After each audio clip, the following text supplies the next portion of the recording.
Last ১ সপ্তাহ ধরে Indian মার্কেটে নিফটি, ব্যাংক নিফটি বা বিভিন্ন ইন্ডেক্স যদি আপনি দেখেন একটা লেভেলের মধ্যেই ভোলাটাইল মুভমেন্ট করছে। উপর নিচে, উপর নিচে যেমনটা আমি লাস্ট ৮ দিন আগে ভিডিওতে আপনাদের সঙ্গে শেয়ার করেছিলাম। এই ৮ দিনের মধ্যে আমি কোনো ভিডিও বানাইনি যে মার্কেটের এই ফেজ যেটা আছে, এই সময়টাতে মার্কেট এই উপর নিচে মুভমেন্ট চলবে। আপনারা লাস্ট ৮ দিনের আগে যদি ভিডিও দেখে থাকেন, তারও ৩-৪ দিন আগের যদি ভিডিও দেখে থাকেন, দেখুন এই মার্কেট আমি আপনাদের সঙ্গে অনেক আগে থেকেই শেয়ার করেছিলাম এবং টাইম ওয়াইজ মার্কেটে এই জিনিসটা হবে। মার্কেটের কোথায় বটম তৈরি হবে, মার্কেটের কোথায় থেকে মার্কেটের উপরের দিকে মুভমেন্ট হবে, সবকিছুই আমার প্রেডিকশন করা আছে অ্যাজ পার টাইম অ্যানালিসিস। দেখুন time analysis is a part of share market. এখানে টাইম অ্যানালিসিস মানে আপনার পার্টিকুলার টাইম মিলে যাবে 100% টাইম এরকম নয়। 80% টাইমস 90% টাইমস কিন্তু মিলে যায় এবং সেখান থেকে আপনি একটা ভালো মুভমেন্টও পেতে পারেন। তো সেইখানে আপনাকে ট্রেড করতে গেলে সুইং পজিশনাল খুব ভালো, ভালো ট্রেডও আপনি পাবেন। কিন্তু আপনাকে সঠিক সময়ের জন্য সঠিক অপরচুনিটি এবং অবভিয়াসলি সেখানে প্রাইস অ্যাকশন ইম্পোর্টেন্ট। প্রাইস অ্যাকশনের জন্য আপনাকে ওয়েট করতে হবে।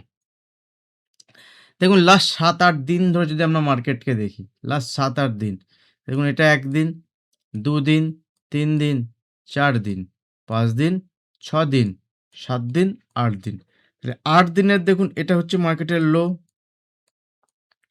এই ৮ দিনের মধ্যে মার্কেট একদিন উপরের দিকে গ্যাপ ওপেন হয়েছিল, আবার নিচে চলে এসছে। মার্কেট এই রেঞ্জের মধ্যে ফেঁসে আছে। তাই তো? মার্কেটের বিশাল কিছু হয়েছে?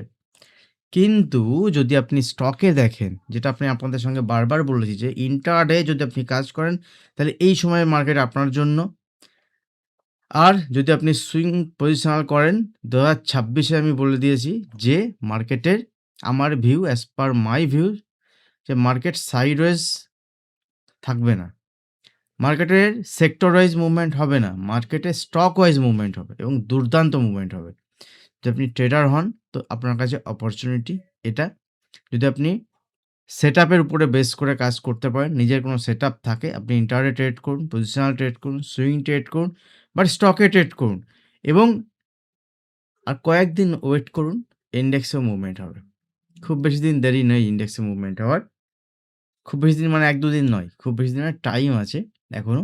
যেটা আমি আগেও আপনাদের সঙ্গে শেয়ার করেছি। আগের ভিডিও আপনারা দেখবেন। আর যদি আপনারা না জানেন কমেন্ট সেকশনে বলবেন, আমি আবার ভিডিও শেয়ার করব আপনাদের সঙ্গে।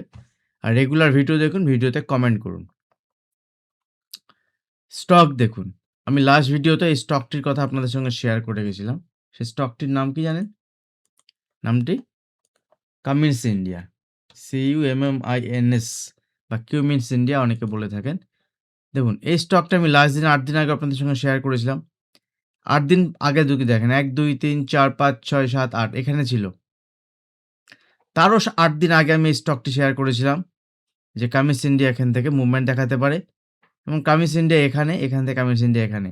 তাহলে লাস্ট যদি আপনি ১৫-২০ দিনে দেখেন কামিন্স ইন্ডিয়ার মুভমেন্ট দেখবেন এখান থেকে ২০% এর মুভমেন্ট দিয়ে দিয়েছে। যেখানে নিফটির মুভমেন্ট দেখবে কোনো মুভমেন্ট দেয়নি। তো এই রকমই স্টকের মুভমেন্ট হবে। এই রকমই হবে। বুঝতে পেরেছেন? তো আপনাকে সঠিক স্টক চুজ করতে হবে। আপনাদেরকে শেয়ার করেছিলাম যে আইটি ইন্ডেক্স থেকে দূরে থাকুন। বাট আজকে দেখবেন নিফটি আইটিতে একটা মুভমেন্ট হয়েছে পজিটিভ সাইডে। নিফটি আইটি স্টকে একটা পজিটিভ সাইডে মুভমেন্ট হয়েছে। তার মানে কি? আইটি স্টকে এখান থেকে বটম ফরমেশন হয়ে গেল?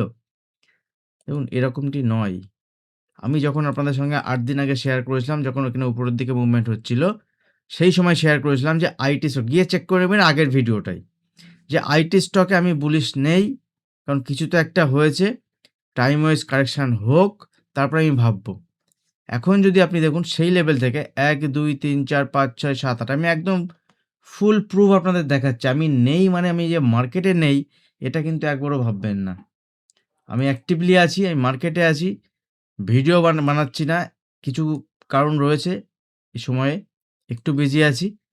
আর আমি ডাইরেক্ট যখন আমার ইন্টারে ট্রেডিং সেশনে আমি ফুল অ্যাক্টিভ থাকি। দেখুন এই ৮ দিনে আইটি সেক্টরের মুভমেন্ট হচ্ছে নিচের দিকে। অনেকে বলবেন আজকে তো পজিটিভ মুভমেন্ট হয়েছে আজকে পজিটিভ মুভমেন্ট। বাট যেখান থেকে আমি শেয়ার করেছিলাম, সেখান থেকে আইটি সেক্টর আরও ১০% এর আইটি ইন্ডেক্সের ফল হয়েছে। তার মানে বিভিন্ন স্টকের ১২, ১৫, ২০% এর ফল হয়ে গেছে। তো সঠিক সেক্টরে, সঠিক স্টকে আপনাকে ট্রেডিং অপরচুনিটি যদি আপনি করতে পারেন, তাহলে মার্কেট আপনার। মার্কেটে যদি সময় দিতে পারেন মার্কেট আপনার, অথবা যদি কোনো মেন্টর থাকে যিনি ট্রেড করেন, যার কাছে আপনি শিখেছেন বা আপনাকে শিখুন, সবার আগে আপনি শিখুন যেকোনো একজন জায়গা থেকে। যে বিভিন্ন দেখুন মার্কেটে আজকে একরকম মার্কেট রয়েছে, কালকে মার্কেট এরকম থাকবে, পরশু এরকম থাকবে, এরকম নয়। মার্কেট তার ফেজ চেঞ্জ করে। মানুষ, আমরাও হিউম্যান বিং। আমরা প্রত্যেকে, আমাদের বিহেভিয়ারও চেঞ্জ হয় বিভিন্ন সিজনের মাধ্যমে। বিভিন্ন সিজনে উইন্টার সিজনে আমাদের বিহেভিয়ার একরকম থাকে, রেনি সিজনে আমাদের বিহেভিয়ার একরকম থাকে, সামার সিজনে আমাদের বিহেভিয়ার একরকম থাকে। তো এগুলো ডিপেন্ড করে। তো সেরকমই মার্কেটও বিভিন্ন সিজনাল একটা এফেক্ট থাকে মার্কেটের। এবং আজকের দিনে যদি আপনি দেখেন ইন্টারডে বেসিসে আমি পুরো ঘটনাটা আপনাদের সঙ্গে শেয়ার করছি। আজকের টপ গেইনার কোন স্টক বলুন আপনারা? আজকের দিনে টপ গেইনার যে স্টক, সেই স্টকের নাম কি? Mankind Pharma. আজকে ম্যানকাইন্ড ফার্মা আমার ইন্টারডে স্টকে ছিল। যদি কেউ ভিডিও দেখে থাকেন, যারা আমার প্রাইভেট গ্রুপে আছেন, তারা কমেন্ট করবেন যে ম্যানকাইন্ড ফার্মা কোন লেভেল থেকে আমাদের ছিল এবং সেখান থেকে কেমন মুভমেন্ট হয়েছে। বা সিম্পলি ম্যানকাইন্ড ফার্মা যদি থেকে থাকে তাহলে লিখবেন ম্যানকাইন্ড ফার্মা। ঠিক আছে? এরকম দেখুন পুরো ফার্মা সেক্টর দেখুন, কোন দিন কোন সেক্টর হবে এরকম নাই।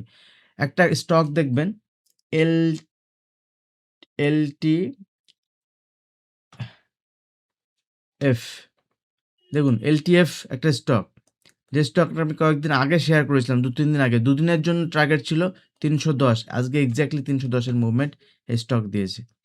তো এরকম স্টকে যদি আপনি কাজ করতে পারেন, কিছু স্টকে, হ্যাঁ, কিছু স্টকের মধ্যে যেমন ধরুন আজকে BSE একটা স্টক ধরুন আপনার চলেনি ঠিকঠাক, এবং BSE তবুও বিশাল বড় নেগেটিভ হয়েছে এরকম নয়। BSE একটা বাই সাইডের ট্রেড প্ল্যান ছিল আমার ইন্টারডে বেসিসে পিওরলি।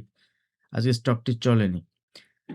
এছাড়াও যদি আপনি দেখেন আজকের দিনে বিভিন্ন স্টকে আমার ট্রেড প্ল্যান ছিল। তার মধ্যে যদি আপনি আ আরো কয়েকটা স্টকের নাম বলি আপনাদের সঙ্গে, তার মধ্যে অরো ফার্মা খুব ভালো মুভমেন্ট হয়েছে ফার্মা সেক্টরের স্টক।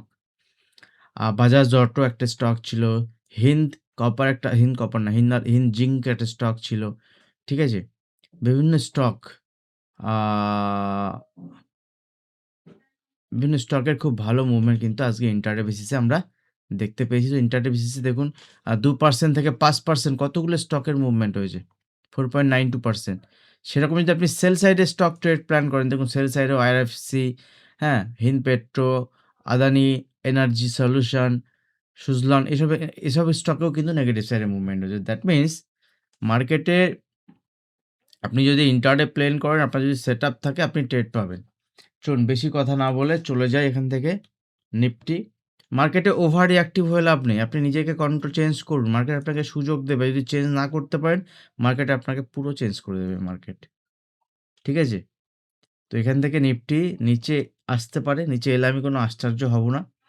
কারণ মার্কেটে একটা ঝটকা মারবে মার্কেট নিচের দিকে। আগামী ১০, ১৫, ২০ দিনের মধ্যে মার্কেটে একটা ঝটকা মারবে নিচের দিকে, এবং সেই ঝটকাতে মার্কেট এখান থেকে যদি ৪-৫০০ পয়েন্টেরও ফল হয়, আমি তাও আশ্চর্য হব না। কিন্তু আমার যে পার্টিকুলার ডেট আছে, ওই ডেটে, ওই টাইমে আমি যদি কোনো রিভার্সাল দেখি, আমি ইন্ট্রাডেতে অবশ্যই আমি সেখান থেকে পজিশনাল বেসিসে লং সাইডে প্ল্যান করব। এবার কিন্তু ছাড়বো না। ঠিক আছে? তো নিফটি সিম্পল এখান থেকে দেখব আগামীকালের জন্য যে লেভেল থাকবে, আর নিচের দিকে যদি দেখা যায় নিফটি যে ৩৫০ এর নিচে, মানে ২৪,৩৫০ এর নিচে ট্রেড করছে, তাহলে এখান থেকে উইক হয়ে যাবে। সেক্ষেত্রে ২৫,৩৫০ এর নিচে ট্রেড করছে, সেক্ষেত্রে উইক হয়ে যাবে। ২৫,২০০ নেক্সট টার্গেট, এবং ২৫,২০০ টার্গেটের নিচে ২৫,১০০। ঠিক আছে? টার্গেটের দিকে এগোবে। উপরের দিকে মুভমেন্ট হতে গেলে নিফটিকে ২৫,৬৬০ এই লেভেলের উপরে সাস্টেইন করতে হবে। ঠিক আছে? এর মাঝামাঝি যদি কোনো কিছু ট্রেড হয়, তাহলে ছোটখাটো ট্রেড প্ল্যান করতে পারেন, এবং এর মাঝে বড় কোনো ট্রেড প্ল্যান নেই এর মাঝে। আর যদি করতে পারেন সেখানে স্টক দেখুন, বিভিন্ন সেক্টর দেখুন, সেখানে ট্রেড প্ল্যান করুন, আপনি সেখান থেকে বেশি লাভবান হবেন। সেম অ্যাজ যদি আমরা ব্যাংক নিফটিকে দেখি। দেখুন আমার কাছে যারা আপনি আমাকে বারবার বলছি আপনাদেরকে যে মিউচুয়াল ফান্ডে ইনভেস্টমেন্ট করুন, সঠিক সেক্টরে করুন, এবং সঠিক জায়গাতে করুন, আপনি এখান থেকে ভালো রেজাল্ট পাবেন। খুব ভালো অপরচুনিটি মিউচুয়াল ফান্ডে ইনভেস্টমেন্ট করার জন্য এই সময়টায়, পার্টিকুলার এই সময় যদি আপনি দেখেন মিউচুয়াল ফান্ডে ইনভেস্ট করার জন্য ভালো অপরচুনিটি, আপনি ইনভেস্টমেন্ট করার জন্য ভালো অপরচুনিটি, বাট আপনাকে সঠিক সেক্টরে চুজ করতে হবে। সঠিক সেক্টর যদি আপনি চুজ করতে পারেন, তাহলে আপনি এখান থেকে গেইনার হবেন। আর সঠিক সেক্টর যদি আপনি চুজ করতে না পারেন, আপনি কিছু করতে পারবেন না। মার্কেটে যতই ভয় হোক, মার্কেট যতই খারাপ হোক, যুদ্ধ হোক, যাই হোক, এই ভয় কিন্তু মার্কেটে মোস্ট প্রবাবলি যখন ছড়িয়ে ফেলবে পুরো মানুষের মধ্যে, তারপরেতেই মার্কেটে বটম তৈরি হবে। এটা মাথায় রাখবেন। দেখুন ব্যাংক নিফটিতেও সেম। আমি যদি এখানে ১ দিনের চার্ট দেখি, ব্যাংক নিফটিতে এই ৬০,৮০০ লেভেলকে ব্রেক করে, যদি ইন্টারডেতে এইগুলো খুব বেশি ট্রেড প্ল্যান করার সুবিধা। কারণ এই ৬০,৮০০ লেভেল যদি ব্রেক করে ব্যাংক নিফটি কালকে, তার নিচের দিকে ৬০,৬০০ লেভেল, মানে ২০০ থেকে ২৫০ পয়েন্টের লেভেল এখান থেকে দেখা যেতে পারে। ঠিক আছে? উপরের দিকে অ্যাগ্রেসিভ ট্রেড প্ল্যান তো নেই। তবুও ৬১,১০০ র উপরে যদি এখান থেকে মুভমেন্ট হয়, সেক্ষেত্রে উপরের দিকে ৬১,৩০০, মানে সেও ২০০ দিকে পয়েন্টের মুভমেন্ট। ৬১,৩০০ থেকে ৬১,৪০০ লেভেল পর্যন্ত যেতে পারে। স্টক যদি দেখেন, একটা স্টক আমি আপনাদের সঙ্গে বলছি। আর মিড সিলেক্টের সঙ্গে দেখি, mid select comparatively Nifty bank Nifty থেকে ভালো, যেটা একটা পজিটিভ সাইন। ঠিক আছে? Mid select. তো পজিটিভ সাইডে মুভমেন্ট হলে ১৩,৬০০ র উপরে লং সাইডে প্ল্যান করুন। সেক্ষেত্রে ১৩,৭০০, ৭৫০ লেভেল পর্যন্ত দেখাতে পারে। ঠিক আছে? যতক্ষণ পর্যন্ত ১৩,৪৬০ এর লেভেল হোল্ড করছে। ঠিক আছে? আচ্ছা, পিএফসি একটা ইম্পোর্টেন্ট স্টক। পিএফসি, এই স্টকটির উপর নজর রাখুন। রাতে সময় পেলে আরও কিছু স্টক নিয়ে আমি আপনাদের সঙ্গে ডিসকাস করব। বাট এই ভিডিওতে যদি আপনাদের সাপোর্ট পাই, লাইক, শেয়ার, কমেন্ট, তবে আমি নেক্সট ভিডিও বানাবো। আজকে কিন্তু একটা ছোট ভিডিও আপনাদের সঙ্গে শেয়ার করব। আর ফেসবুকে, ইনস্টাগ্রামে যারা জয়েন করেনি তারা জয়েন করতে পারেন। পিএফসির এখান থেকে চার্ট আমার ভালো লাগছে। ঠিক আছে? শুধু ওয়াচ করুন। যদি এখানে পিএফসি ৪৩০ এর লেভেলকে ব্রেক করে, হ্যাঁ? তাহলে ৪৩৬, ৪৪০ এসব লেভেলের দিকে যাবে এবং এখান থেকে এই মাসে পিএফসির টার্গেট হতে পারে ৪৭০ থেকে ৮০। এটা বড় বললাম। আমার কোনো পার্সোনাল ভিউ আমি শেয়ার করলাম। আমি কোনো বাইং সেলিং রিকমেন্ডেশন এর কোনো জায়গাতে ভিডিওতে করিনি। জাস্ট এডুকেশনাল পারপাস, বিভিন্ন বিষয় নিয়ে আমি ডিসকাশন করলাম। আপনাদের যদি ভালো লাগে ভিডিও লাইক করবেন। আর আপনারা যদি অ্যানালিসিস ভালো লাগে, সেই অ্যানালিসিসের স্টকগুলোকে মার্ক করে নিন। স্টকগুলোকে মার্ক করে আপনি নিজের মতো অ্যানালিসিস করুন। পিএফসি স্টক এখান থেকে ভালো লাগছে আমার, লং সাইডে প্ল্যান করতে পারেন। এই পিএফসি বাজেটের সময় আমি আপনাদের সঙ্গে শেয়ার করেছিলাম, যখন পিএফসি ৩৭০ এর কাছাকাছি ছিল বাজেট ডের সময়। ঠিক আছে? আ বাজেট কবে হয়? 1st ফেব্রুয়ারি। হ্যাঁ, বাজেট ডের সময় ৩৭০, ৮০, ৭৫ এর কাছাকাছি ছিল এবং সেখান থেকে পিএফসি একটা ভালো মুভমেন্ট দিয়েছে এবং এখনো অনেক বড় মুভমেন্ট পিএফসির বাকি আছে, পেন্ডিং আছে।